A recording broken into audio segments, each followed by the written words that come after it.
Back on your Wednesday, let's dive right into the deep end now. A local first responder was awarded for his work in our area and beyond. The First Responder Network Authority recently awarded Seattle Assistant Fire Chief Christopher Lombard with the Chief Harlin R. McEwan Public Safety Broadband Communications Award for his leadership and extensive contributions to public safety communications.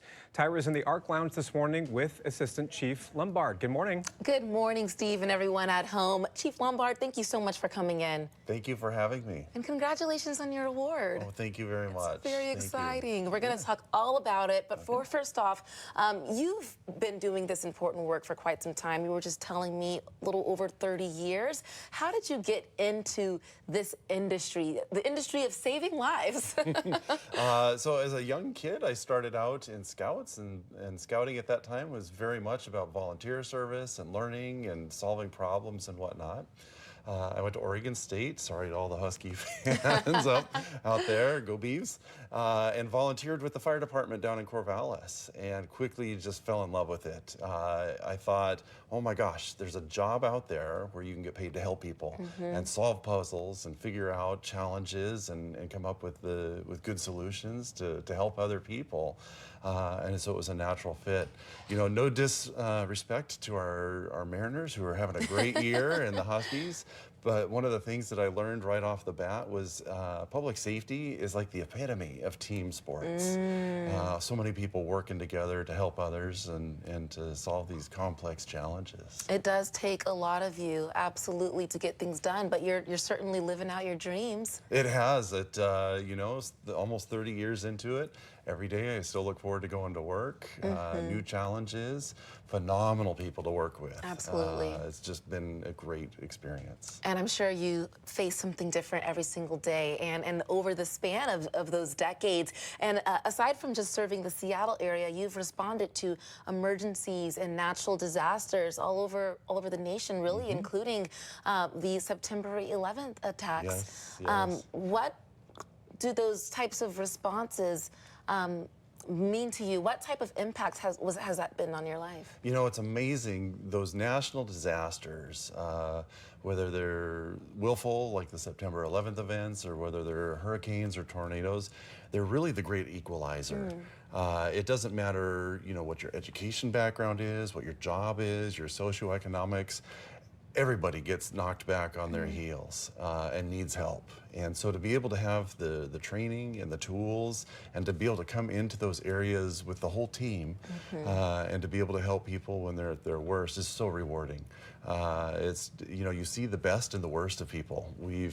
I remember going to hurricanes where people are coming up and asking for ice for their drinks. Yeah. And you're kind of like, what? Your neighbor's house was just destroyed. Right. But at the same time, you'll go to somebody else who all of their stuff's been destroyed, their livelihood's lost, and they're offering you water. And so it's just to, you know, you get to see all of humanity and then to be able to jump in and to help them.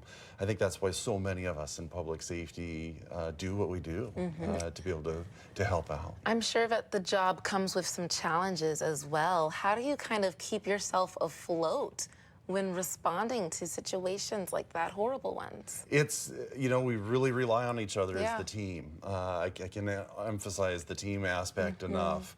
You know, it's something that public safety has become very aware of in the last several years. Post-traumatic stress is something that we're being more and more cognizant of.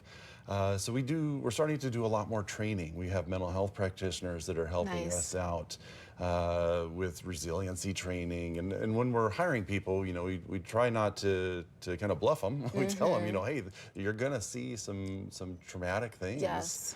But I think that's part of the reward as well, is being able to help people and to be able to lean on each other, you know, others that are going through the same thing as well. So you've got to have that support. Yeah. And speaking of public safety, you're considered a national leader in public safety. You serve on multiple committees and boards.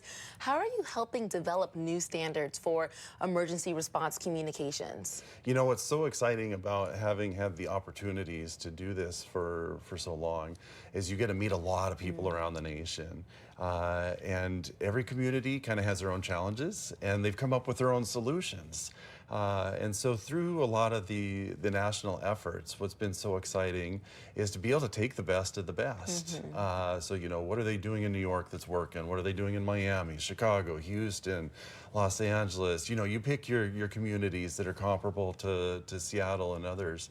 And so to be able to kind of bring all of those successes together, that's really how we develop a lot of the national standards that we have for fire, for EMS, for 911. And for law enforcement, you know, if it works there, hey, maybe it'll work for us. Do you feel like a lot has changed over the span of 30 years? Oh my gosh. Oh my gosh. Just the advances in technology.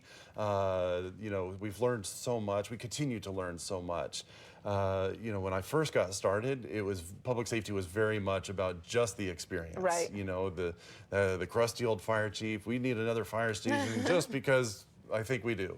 We are so data-driven now in public safety, whether it's in EMS or fire, law enforcement, 911, it's really about the numbers. We're able to look at, you know, when do people need things, certain times of the year, certain times of the day. We're able to see how fast does it take us to get there? Are we getting the right resources there? So seeing the data-driven aspect has been really exciting because we can really focus our limited resources to where they're best used. And you just got this award, the Chief Harlin R McEwan Public Safety Broadband Communications Award. It's a long title. How do you feel about being a recipient of this award? And were you stunned? Like, what was your reaction when you found out? Oh my gosh. I was almost a little bit speechless. At a loss for words. At a loss for words.